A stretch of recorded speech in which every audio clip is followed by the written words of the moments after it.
รับน้ำเข้างั้นบ่รถอ๋อรถน้องจ้อยพี่น้องธรรมดาดิเนาะโอ้ โอ้รุ่นแดดมันบ่ได้บ่คักยกหล่อเอาโลด เป็นไรมาเบิ่งดู ดำนั้นใช่ไหม เต็มหน้าเลยโอ้ใช่มาก่อนว้าวแต่เบิ่งรถน้องจ้อยเจ้าเป็นว่า เห็นได้ป่ะชงขึ้นอยู่โดนโพดเนาะโอ้ยตะคิวยืดจ้องพี่น้องเลยตะคิวกินนะป่ะชงเอาแห้งๆไว้เฮ้ยเอาแห้งๆอึ๊บ ถ้าได้เอาแห้งใช่ไหมเนี่ย โอ้ยกี่ตัวกันแล้วอันนี้เนี่ย แก่สุด เห็นยังน้องจอยเห็นยังมาเบิ่งดูฮะมาเบิ่งดูโอ้น้องจอยเลยเฮ็ดไปโลเล่เลยหมอนี่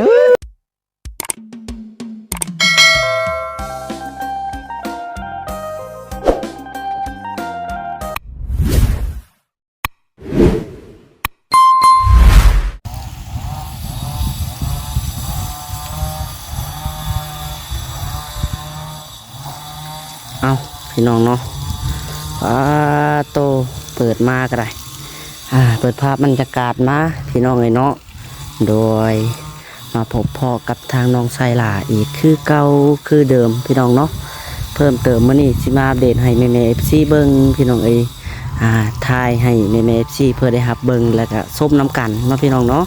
อยู่ที่เฮือนซาลันแป้นของน้องไซล่าเองพี่น้องเอ้ยมื้อนี้พี่น้องเอ้ยเนาะสิมาเลาะเบิ่งพี่น้องเนาะการโบกเรียบร้อยแล้วพี่น้องเอ้ยเฮือนน้องหลาก็ได้สาบแล้วละได้พี่น้องเอ้ยกำลังหอนสองหอนใช่คนละยังต่อล้างอีกครั้งนึงพี่น้องเอ้ยอยู่ครึ่งหนึ่งอยู่ก็คือเฮือนน้องถวยท้องพี่น้องเอ้ยยัง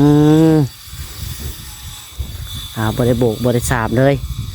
กำลังหอนทรายจะขึ้นไปโบกดูเฮือนน้องถวยท้องพอแหละพี่น้องเอ้ย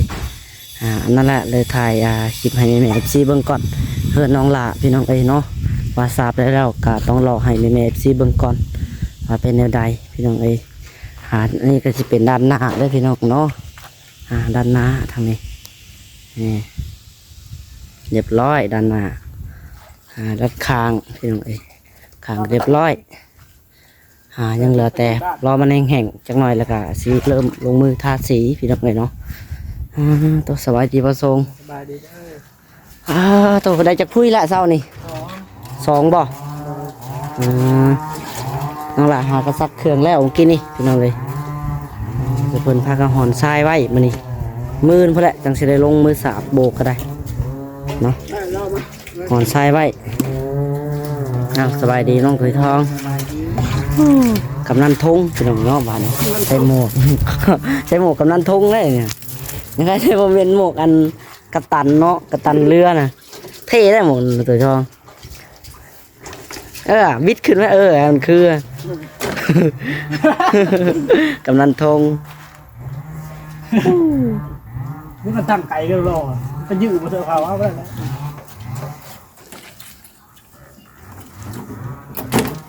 น้องจอยก็ได้เนาะหอนทรายไปน้ำพี่น้องโตเปียกไปน้ำรุ่นนี้ไปเลยไปเลยจะน่าก็เห็นแล้วเพิ่น2 3 มื้อกันเป็นยังน้องจอยเป็นใคร น้องจอยอาบน้ำตักแดดทำพี่น้องเลยเบิ่งเลยน้องจอยเนาะตั้งแต่เมื่อวานนี่พวกพี่น้องเลยเป็นอาบน้ำตักแดดเมื่อวานนี่ก็อาบมันฮ้อนบ่น้องจอยขนาดเดินฮ้อนบ่เขาว่าเองฮ้อนแล้วข่อยตากแดดครับ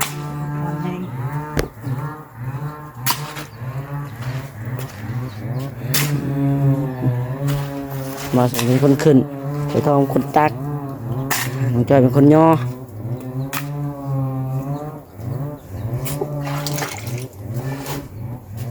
จัดนักกันกำลังแดดจัดจ้าเลยพี่น้องเลยเนาะไป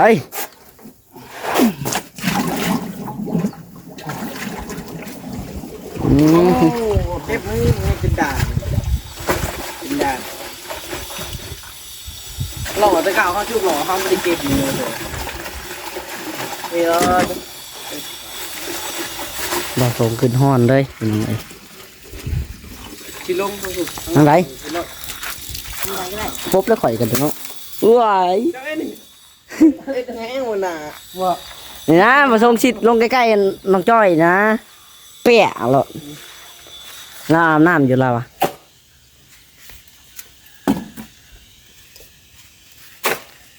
ว่าจะสั่งคนพิษดีกว่าไฟ มาห้อนได้เนาะมันห้อนได้ เลื่อนตาย เป็นอะไรน้องจ้อยหน้าเจ้าเรียบร้อยบ่แล้ววันนี้เนาะ จะให้เลย ได้สามให้ ทำให้ช่วงเช้าดับหน้าข่อยซ้ำให้นึงดอกไป อืม ดับโซ่คนนั้นก็แล้ว บ่อันบ่เป็นบ่ใหญ่บ่แป๊บเดียวแล้วเนาะบ่รนดอก ไม่ได้ดอกหน้าข่อยซ้ำให้ สามให้เลย ซ้ำให้หน้าเป็นเรื่องร้ายเลย โอ้ย เบิด พลเมือง บ่หลายดอกหน้าข่อยสามให้ว่าสิ กันแม่ภาษาถามก็น่าจะกระมีบ่ลูกนี่ซ้ำให้แม่ มีบ่หลาย เบิดประมาณการ200บ่แล้วไม่ได้ร้ายนะฮะเลย สามให้นั่นพอดีเบิดอยู่ก้าสองตาว่าสิสองให้เบิดอยู่ก้าสองตาพี่น้อง เขามาฮอดก่อนนี่ไข่บ่ใหญ่ไปดอกไข่กัน ให้หนึ่ง บ้านชาวเมืองเพิ่นนั่นแหละ สามมือดำแล้วอีกบ่ให้หนึ่งเนาะ แล้ว3มื้อฮอด3ไปจับ บ่า มาบ่ได้สิไปลงมาโลดยอมรับว่าที่ ใครหรอกเขาว่าหลายคนเนาะสามมือ ทางไว้นะ แล้วอีกหรอกคันผู้หนึ่งสองคนเนี่ยบ้าน้องบ่ทรง ซ้ำมือน้องซะไปเบิ่งด้อแดงเนาะเอ้าบ่จัก ซ้ำได้บ่ทรงเลยซ้ำให้หนึ่งบ่ซ้ำบ่ยังบ่ซ้ำเนาะยังบ่ซ้ำให้น้องชามันสิยาวกว่า อีกตัวหนึ่งพอๆกับน้องชาเลยตัวหนึ่งแต่ก็บ่ยาวซ้ำน้องชา ดีบุเห็นให้เดียวบดเอ้นะให้เดียวบด ว่าง่ายคือซ้ำให้นะเบิดอยู่กาอันสองตานะสองจอยตาหนึ่งบ่พอบ่พอบ่จักเจ้าสิใส่ตาใหญ่คันตาใหญ่ตาเดียวก็พอเขาว่าให้ใหญ่เนาะตะกร้าเขาบ่มักใส่ดอกแบบตาใหญ่มันน้ำไปบ่ทั่ว ใส่ให้หนึ่งหมดมีเอานะพ่อ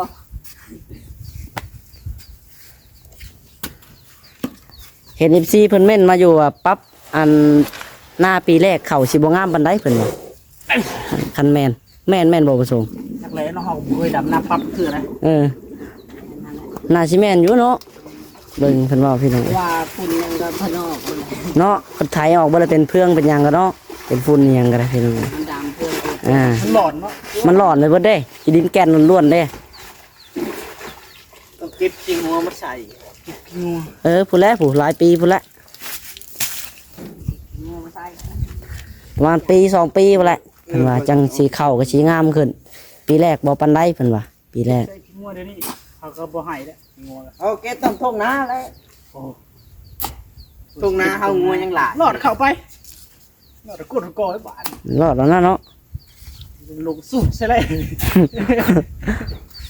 สิว่ารอดพูดตดแปดแห้งเนาะ มันจะใครเอาแล้ว เอาแล้วเป็นวิชังอีกเนาะ มันไม่เปรย์ขวบเลย โอ้ยแม่จักเฮ็ดไปแดกเฮียบ่แห้งแล้วเนาะ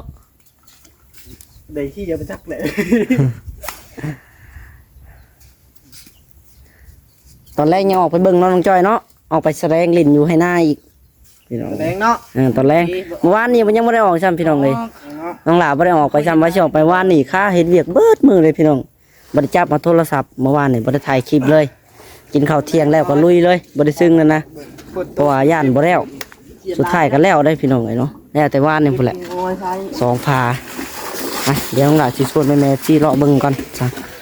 เนาะเดี๋ยวว่าน้องหลาขี้โม้ตัวว่าซั่น เอาพี่น้องเนาะพานี่วานนี่ตัวนี้ก็เรียบร้อยพี่น้องนี่พานี่ก็แล้วบนต้นไดพี่น้องเนาะเหลือแค่ทาสีพี่น้องสีบอกสีบานก็ยังบ่มีฝาประตูพี่น้องนี่แหละเฮือนน้องดาก็ได้เป็นทางหลังบ้านพี่น้องทางนี้อาจจะหกเครือแน่พี่น้องน้องดาก็โทษขออภัยหลายเพราะว่ายังบ่แล้วพี่น้องน้องดาก็ได้เห็นเวียกสูมือเลยพี่น้องบ่มีเวลาเก็บกวาดเพราะแหละตอนแรงแดดอ่อนๆเดี๋ยวน้องดาสิอนามัยแถวนี้พี่น้องอนามัยเก็บจูดบัดเขียวเหงื่อเนาะ ลักหลอกลักเล่ากันยังเต็มอยู่เลยพี่น้องเลยถ้าน้องหลาก็ได้เฮ้ยน้องเดียวเอาพี่ก่อนฮ้อนดีนะพี่น้องเลยเนาะมันนี่แดด ไปแล้วแล้วเขาก็มื้อนี้ พอไวเนาะ ยังเกาะเฮือนไป เป็นคันหมอ เฮือนทันหมอเอาบ่สิแล้วอะไรไผก่อเขาบ่บอดบ่ ต่างคนของ เขาบอดเบาลิ บ่แม่นยกบ่าวนี่อ้ายบ่บอลล่ะครับบ่ปื้อบ่ปื้อยกของเราสร้างเนาะสร้างบ่ทุกคนไหมครับ สั่ง ถาไปเด้เริ่มอุ่นเพิ่นเริ่มคนใจเพิ่นเสือคู่ ฮะเด็ดปูนเลย แล้วบุรีบ่บ่เอาไปเมื่อกับพ่อเมื่อวานนี่ อาจารย์บัดคนเด็กคนนี้แหละ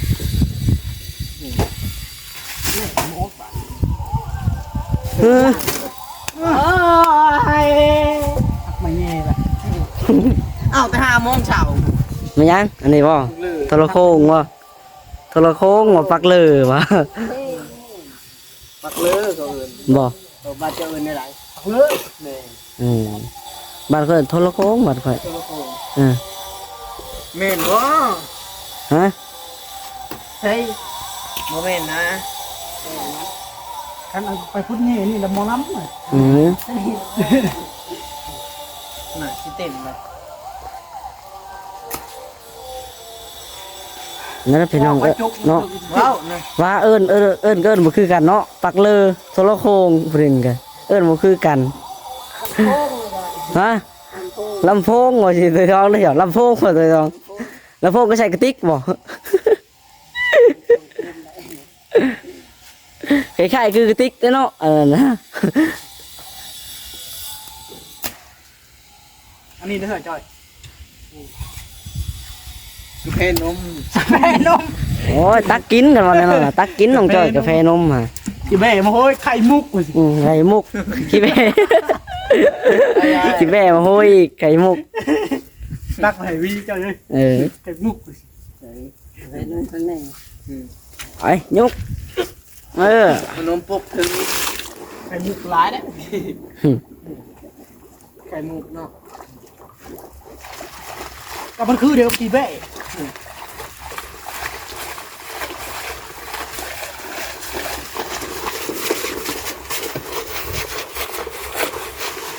มื้อนี้เสียหอนทรายไว้อย่างเดียวพี่น้องเอ้ยเสียบ่ได้โบกดอกเนาะมื้อนี้บ่ได้โบกบ่ได้ฉาบดอกพี่น้องเอ้ย แรงไปสิ หอนทรายไว้สีหลายๆแน่เนาะน้องจ้อย ดินเนาะ ว่าตอนแรกเลยสิชวนไปหลินตลกอยู่หน้าน้องจ้อยเนาะเฮ็ดคอนเทนต์เลย หนังบ่ ฮะ หนังสั่นบ่เจ้า โอ้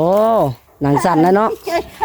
ให้ FC พาเบิ่ง เอาหั่งหมูแดงยัดกับเสือน้องจ้อยย่างมานี่ยัดกับส่งรถค่ะหั่งหมูแดงอ่ะยัดกับส่งแล้วย่าง มันขึ้นหลายเบิดที่เราไข่ของเจ้า ครับให้น้องจ้อยเฮ็ดคอนเทนต์น่ะนะ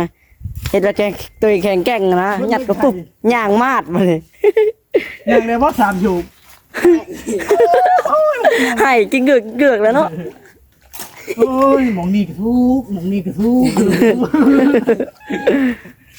องนี่ก็เจ็บหมองนี่ก็เจ็บสิล่ะ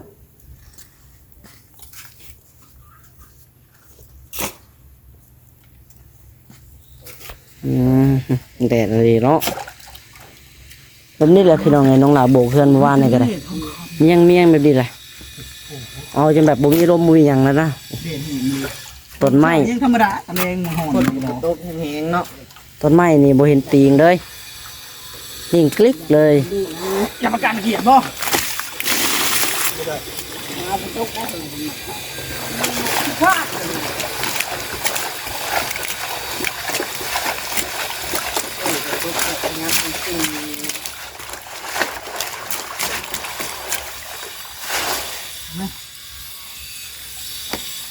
ปึ๊บ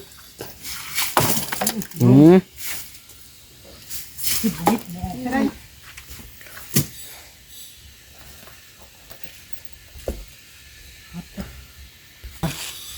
เย็นดีแล้ว แม่คันนี้พานม แล้ว โอ้ โอ้ยยัง เห็นว่าลำปะคอใหญ่ เพียงน้องจ้อยเนาะบ่ธรรมดาพี่น้อง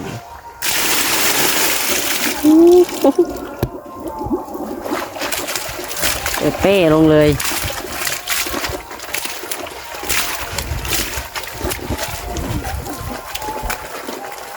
ตามรถรถแหงรถรถแหงรถรถแหงรถมันมึนนี่ชื่อเธอไม่เคยเห็น เหตุการณ์แสดงว่าคือน้องถวยแสดงกับน้องจ้อยแสดงไปมันนั่นเป็นไปหน้าฮะจมกันเล่งเบิ้งเล่งให้หน้าไปบัดนี้นอนเบิ้งเลยบัดนี้ เบิ่งมันอีกลูกโน่น ขาลูกโน่นเราบ่ได้ปั๊บมามีปั๊บมา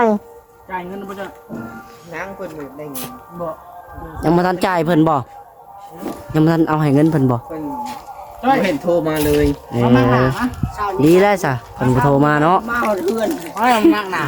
เมื่อเช้าได้ อันนี้เราจะมาเอาเพื่อน เพิ่นมาบ่ มาแล้ว เออ ขอบอกว่าจะช่วยก่อน สวยก่อนติ จะมาแต่มึงยังไม่ทันตื่นจะนอนจัง ว่าตื่นแต่5 โมง มีเงินเติมน้ำมันได้เราออกมาขายเงินกันเนาะ เฮาสิบ่จ้างเฮาสิไปจกเองมื้อนั้น นี่ หาก็ออกคันหนึงนี่ ใส่มาเบิ่งโน่นโลด แมลงออก โอ้ ไปปั๊บเด้งเลย ไปปรับก่อน อันนั้นบ่รถน่ะอ๋อต มีตั้ง2 คันโอ้โหเอา รถแก่ก็มีเนาะแก่ดินก็มีรถจกก็มีรุดก็มีพี่น้องโอ้รถน้องจ้อยบ่ธรรมดา แม่หาก็ออกเมื่อวานนี้ ผูกแขนหับเด้อ งามทางผีเขาปั๊บยังคัดกระเช้าที่ได้บางไรผีอันเบิ่งเจนเบิ่งนี่ นี่เพราะนั่นตัวทองก็บ่ได้สุกกินชายแล้วตัวทองเนาะสุกกันเฮือนตัวต้องจ้อยแก่ เบิ่งกันเลยบอก ตะโขไว้เพื่อนอยู่ยิงหอนอยู่ในเพื่อนอยู่ เฮ็ดยกกระจางว่าตกราคามา แข่งรัก กระดันมา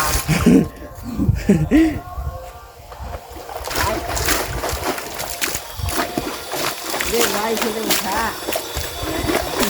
ว่าได้ก็ได้ไว้แล้วพอเขาลงตามไปพวกตามไปก็ต้องตามโอ้ยเนี่ยมันจะรับน้ำเข้า นั่นบ่รถอ๋อรถน้องจ้อยพี่น้องธรรมดาดิเนาะโอ้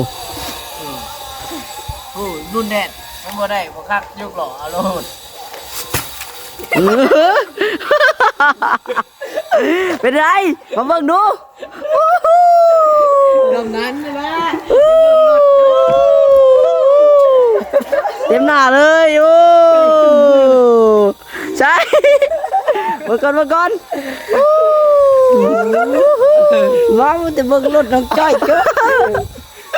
บึ้มเช่า เต็ม นี่ถึงหน้าเราไปก้าว เป๊ะแล้วเนาะว้า อย่างนั้น เป็นฟองมันต้องเปื้อนเนาะเหตุงาน เออ บัวลายเด้อบัดเด้อเต็ม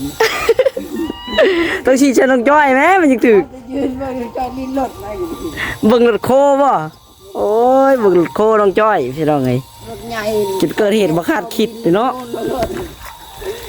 มาจุดเกิดเหตุบ่คาดคิดเป๊ะมิตรขี้ต้ม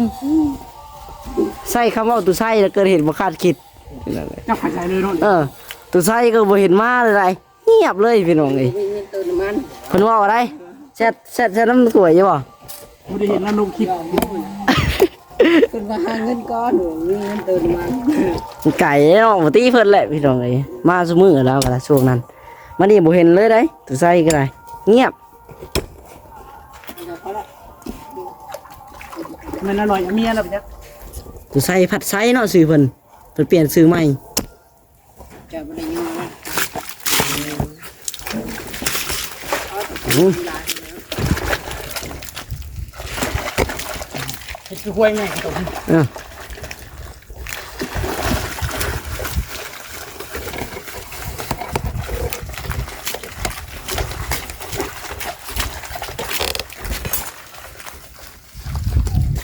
อ๋อเนาะนอนดิเยอะจั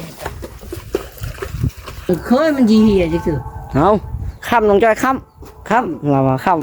มาตัวยุ่งเดียวเต็งค ำอย่าสาดกันได้เฮ้ยเนาะ ำเป็นว่าตัวเพื่อน เห็นได้ป่ะชง ขึ้นอยู่โดนโพดเนาะโอ้ยตะคริวกินจ้องพี่น้องเอ้ยตะคริวกินนะป่ะชง ย่างบ่ได้เลย โยกกันเลย ย่างบ่ได้ทางน่ะโอ้ยอยู่ดน ไม่ได้สองคนเฮา ยืนอยู่ดนเด้น้องหลาขึ้นก็ยังมึนบ่ได้พี่น้อง ได้ สองคนสุกลงบ่เอาบึ้งแห้งไว้เฮ้ยเอาแห้งอึ๊บ ถ้าได้ออกแห้งใช่ไหมเนี่ย โอ้ยพี่ตัวกันแล้วอันนี้เนี่ย ชับเด้มาใช่ไหม ยู่นะแม่เฮ้ย ครับพี่บ่บังเอาไปพูดนะมาเถอะไปพี่ ชุกก็ผู้ชุกน่ะชุกกับพี่กับชุกเอ้าอึ๊บตึ้มแม่ แต่คือพี่เจ้ยยกแม่หนูมัวชงวะแก่ชง เห็นยังน้องจอยเห็นยังมาเบิ่งนู่นฮะมาเบิ่งนู่นโอ้น้องจอยเลยเห็ดไปโลเล่เลยหมอนี่เห็ดไปโลเล่แล้วพี่น้องน้องจอยนี่ตายผู้มึงกว่าเห็นยังน่ะ ยัง โอ้ จบเบิ่ง จงชื่อบ่แม่นบ่โอ้ยทำมือเด็กเขาทำก่อน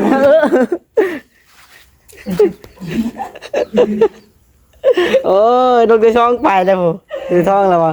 เมื่อยตับเด้แล้ววะ คนดีเนาะ ตู้ แดดเฮ็ดไปดูสิ เมาได้เฮ็ดไปสุทีบเนาะ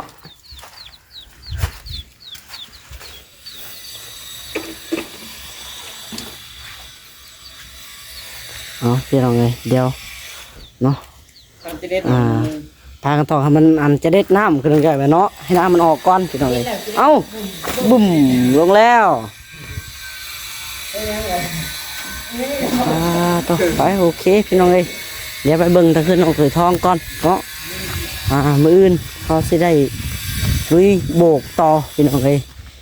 ช่วงนี้เจอแต่งานนักๆเลยพี่น้องเนาะนักสุดก็คือเทพื้นกับโบกสามนั่นแหละพี่น้องเลยงานที่ว่านักเนาะอารีรอนี่แหละเพื่อนน้องถวยทองพี่น้องเอ้ยต่อซ้ายขึ้นมาแล้วพี่น้องเอ้ยสองพุ้ยบอกจะเป็นว่าสองพุ้ยต่อนี่เป็นห้องนอน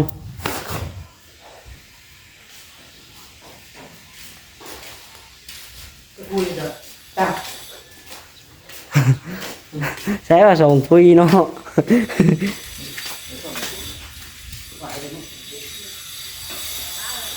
โอ้พี่น้องเลยน้องดาวแล้วพี่น้องเลยซอยน้องหลับเมื่อวานนี่มันนี่มาอีกแล้ว